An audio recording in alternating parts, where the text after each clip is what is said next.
ఢిల్లీ నుంచి గల్లీ వరకు ఇప్పుడు ఏపీ రాజకీయం గురించే చర్చ జరుగుతోంది. ఢిల్లీలో చెల్లి కాంగ్రెస్ లో చేరితే హైదరాబాద్ గల్లీలో ఏపీ సీఎం జగన్ కనిపించారు. తెలంగాణ మాజీ ముఖ్యమంత్రి కేసీఆర్ ను పరామర్శించారు. 45 నిమిషాల పాటు ప్రత్యేకంగా చర్చలు జరిపారు. ఏం మాట్లాడుకున్నారన్న సంగతి ఎలా ఉన్నా ఢిల్లీలో చెల్లి గల్లీలో జగన్ వ్యవహారంపై ఇప్పుడు ఆసక్తికర చర్చ నడుస్తోంది. ఇప్పుడు ఏపీ రాజకీయాలు మొత్తం షర్మిల చుట్టే తిరుగుతున్నాయి.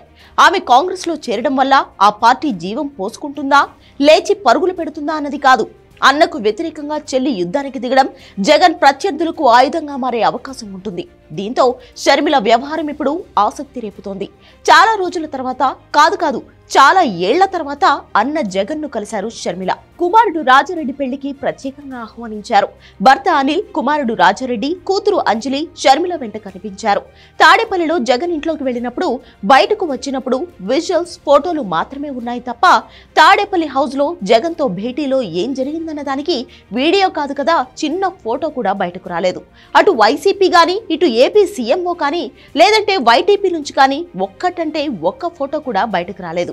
నిజానికి సీఎంను ఎవరైనా ప్రముఖులు కలిస్తే ఆ ఫోటోలు, వీడియోలను రిలీజ్ చేయడం సాధారణంగా జరుగుతూ ఉంటుంది. వైసీపీ అధికారిక ట్విట్టర్ ఖాతాతో పాటు ఏపీ సీఎంఓ కూడా ఆ ఫోటోలను రిలీజ్ చేస్తుంటుంది. అయితే జగన్ షర్మిల భేటీ ఫోటోలు మాత్రం బయటకు రాలేదు. పెళ్లి కార్డు ఇచ్చే ఫోటోల్లో పెద్ద విషయాలు కూడా ఏమీ ఉండే ఛాన్స్ ఉండదు. అయినా సరే ఇంత ఈ భేటీని రహస్యంగా ఎందుకు ఉంచారన్నది $1 మిలియన్ ప్రశ్నగా మారింది. జగన్ ఆదేశాలతోనే ఇది జరిగి ఉంటుందని టీడీపీ నేతలు విమర్శిస్తున్నారు. అయితే పెళ్లి కార్డు ఇవ్వడం వ్యక్తిగత విషయమని, దీనిని కూడా అందరికీ చెప్పాలా అని వైసీపీ కేడర్ కౌంటర్ ఇస్తోంది. మరి అంతా బాగున్న రోజుల్లో రాఖీ కట్టిన ఫోటోలు ఎందుకు రిలీజ్ చేసినట్లు సార్ అని టీడీపీ నేతలు మళ్లీ కౌంటర్ ఇస్తున్నారు.